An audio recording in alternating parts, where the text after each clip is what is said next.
Hola, nuevamente, buenos días a todos los alumnos del plantel Lázaro Cárdenas. El día de hoy vamos a trabajar un tema de la asignatura de Historia de México 2 que se denomina el carácter social de la Constitución de 1917.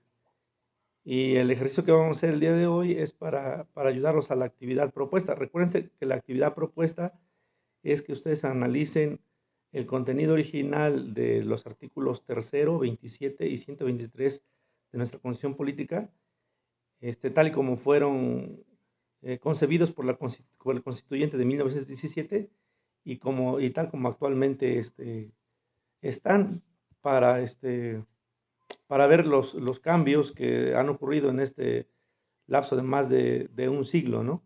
Es un tema amplísimo, necesitaríamos varios cursos para hablar de derecho constitucional, pero lo que queremos hacer es hacer énfasis en cuáles son los rasgos principales de estos tres artículos que le dan ese carácter social.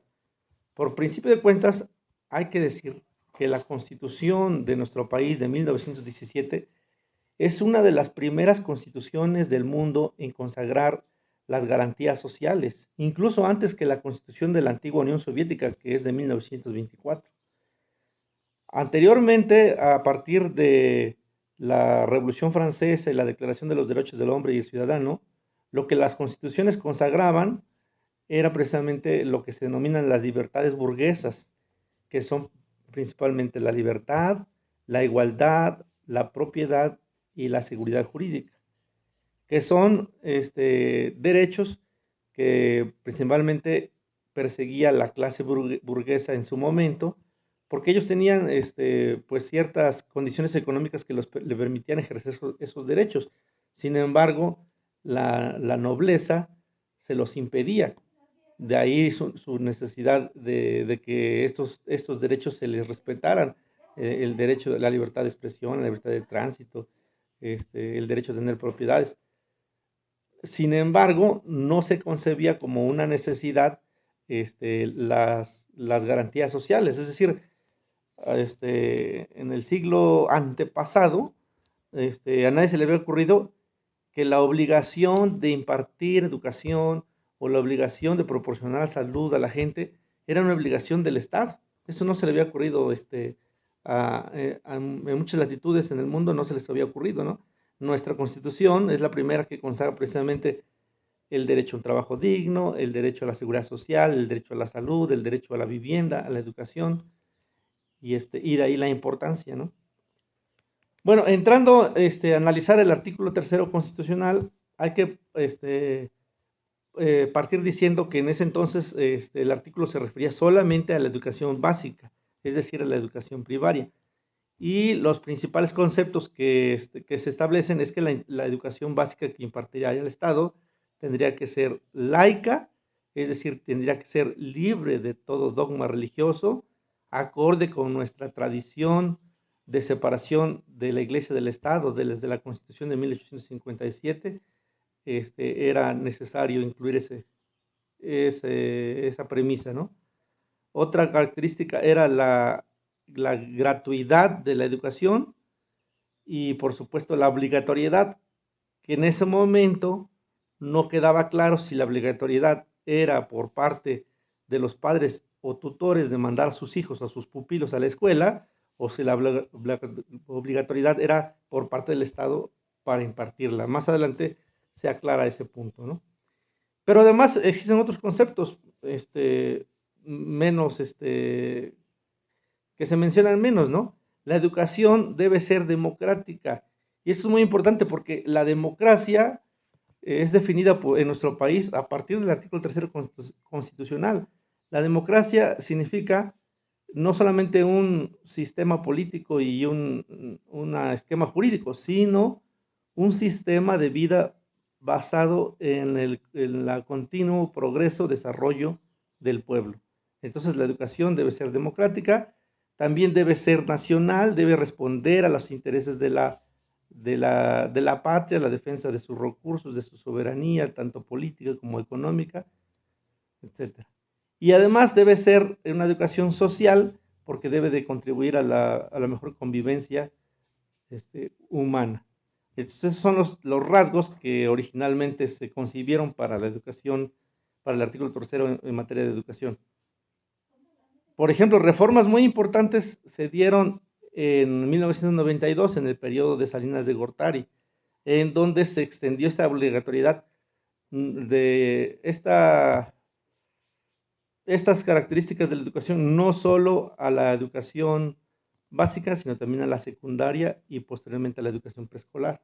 No fue sino hasta el 2012 que la educación media superior también obtiene ese rango de obligatoriedad.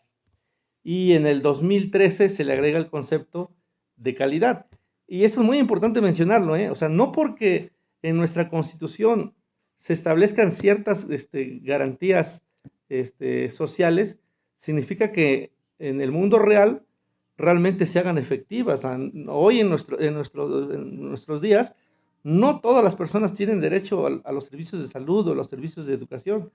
Sin embargo, el hecho de que estén plasmados en la Constitución ya representa pues un avance para los gobernados. Ya tenemos cierta garantía de que se tienen que ir dando las condiciones precisas para que se hagan efectivos estos derechos, ¿no? Pasa lo mismo con el concepto de calidad. Para que esto ocurriese, pues debieran las instituciones ser dotadas de la infraestructura física, tecnológica, la cantidad de maestros con los perfiles idóneos, con la capacitación continua, para que pudiera hacerse efectivo todas estas premisas que están en la Constitución. Bueno, pasando al artículo 27 constitucional, el punto primordial es establecer que la propiedad de la tierra y de las aguas es, la propiedad originalmente pertenece a la nación. Y aunque hay gente que debate esto porque dice que la nación no es un concepto jurídico, sino un concepto sociológico, decir que la propiedad de la tierra es originalmente de la nación tiene varias consecuencias. Por un lado, el Estado puede en cualquier momento expropiar esas tierras, es decir,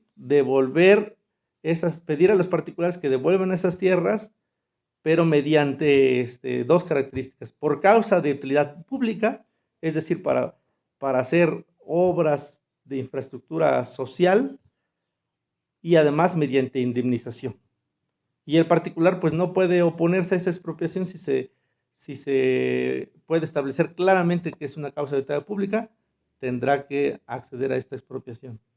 Pero por el otro lado también el Estado tiene la facultad de imponer las limitaciones y establecer las modalidades que el interés público le demanden. ¿Eso qué significa? Eso significa que las personas físicas, por ejemplo, los extranjeros, que las personas morales, las empresas, pudieran, si el Estado así lo concibe, no tener ese privilegio de adquirir propiedades. Y las modalidades que establece son precisamente tres: el ejido, la comunidad y la pequeña propiedad. El problema agrario, el problema de las tierras en nuestro país es ancestral, ¿no? Desde la conquista de México, los pueblos originarios fueron desprovistos de sus tierras y fueron entregados a los colonos españoles a través de Merced Real, y los indios fueron obligados a trabajar para estos españoles como encomendados. La guerra de independencia no propuso ninguna solución al problema agrario. Ya durante los gobiernos liberales se hicieron intentos por reformar estas condiciones agrarias, pero no fueron las más atinadas o no se ejecutaron correctamente. Tal es el caso de la ley Lerdo, que es la ley Lerdo de 1856, la ley de desamortización de las fincas rústicas y urbanas de corporaciones civiles y eclesiásticas.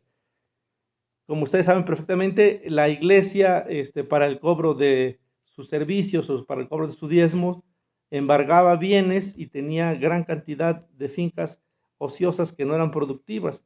Bueno, pues el Estado se apropió de ellas, pero las puso a la venta y no se beneficiaron tampoco los campesinos. sino se beneficiaron precisamente los hacendados y el latifundismo se extendió aún más. Por esa razón, el ejido y la comunidad tiene como propósito la reforma agraria o el reparto agrario, es decir, restituir las tierras a estos pueblos originarios. ¿Cómo es el esquema de esta modalidad de propiedad del ejido? El ejido tiene tres usos de la tierra. Un uso para asentamiento humano, un área parcelada para el disfrute y la parcela el uso y disfrute de una parcela para el ejidatario o el comunero, y finalmente un área de uso común en donde todos los ejidatarios de manera colectiva pueden aprovechar estas tierras. Y esta ejido y comunidad tiene fundamentos ancestrales. Desde la época prehispánica existía este tipo de modalidad donde hay propiedad colectiva de la tierra. Y finalmente la pequeña propiedad, donde también se imponen ciertas limitaciones, ¿no? Y para nosotros, para nuestro contexto aquí en la comunidad, pues se les van a hacer que los límites de la pequeña propiedad pues son muy, muy amplios, pero nada más para darnos una idea de qué tamaño eran las extensiones de los latifundios en la época prerevolucionaria, en la época del porfiriato, digamos, ¿no? Los límites de la pequeña propiedad son 100 hectáreas para tierras de riego, 200 para tierras de temporal, 400 para tierras de agostadero, para el ganado de buena calidad, y 800 para monte de mala calidad, como el de nuestra comunidad. O sea, una persona puede tener hasta 800 hectáreas de mala calidad, según los límites de la pequeña propiedad. Sin embargo, es otra vez importante señalar, en 1992 se da una reforma con respecto a esto. En primer lugar, el presidente Salinas decreta extinguida la reforma agraria, es decir, todas las tierras de este país han sido repartidos, ya no hay tierras por repartir. En segundo lugar, permite que las asociaciones mercantiles puedan apropiarse de tierras agrícolas. Lo que él plantea es que las condiciones de nuestro país han cambiado mucho respecto a la revolución y que para ser productivo el campo hay que tecnificarlo, hay que invertirlo, y para eso las asociaciones mercantiles deben de apropiarse de la tierra. Y por eso incrementa el límite de la pequeña propiedad hasta 25 veces más los límites de la propiedad individual, para que las empresas puedan participar y explotar las tierras agrícolas. Ya ustedes analizarán la conveniencia de estas reformas y las que sigan estudiando, ¿no? Recuerden que el propósito de esto es que ustedes tengan un panorama de lo que proponía el constituyente de 1917 y ustedes investiguen cuántos cambios han sufrido esas leyes. Incluso aquí hay un tema muy importante, el tema de la iglesia y el Estado. En 1917, lo que se establecía en la Constitución era una sana independencia entre la iglesia y el Estado. Pero esta sana independencia equivalía a ignorar la existencia de la iglesia, ¿no? A partir les decía, de esa tradición de la separación de la iglesia y el Estado. Eso era algo que que generaba una laguna jurídica, es decir, las iglesias no existían desde el punto de vista jurídico. A partir del Sexenio de Salinas de Gortari, se crea también una reforma del artículo 130 constitucional y se dota de personalidad jurídica a las iglesias, se les pone ciertas restricciones, por supuesto que se les permite adquirir la propiedad de las tierras, solamente las necesarias para el cumplimiento de su objeto social, que desde luego no es lucrativo, no es económico, pero con eso se subsana esa laguna jurídica que existía. ¿Por qué? Porque la iglesia, al final de cuentas, como cualquier otra institución de nuestro país, tiene que estar sometida al poder del Estado, ¿no?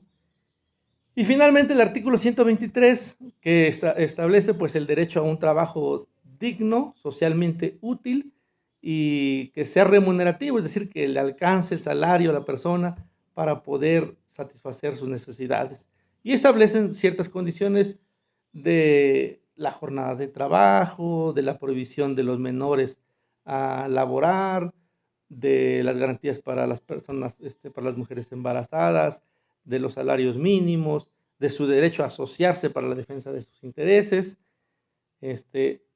premisas que, como ya habíamos comentado, Flores Magón y su Partido Liberal ya habían propuesto desde antes del inicio de la revolución. Esperamos que haya sido de utilidad el video y estamos para servirles.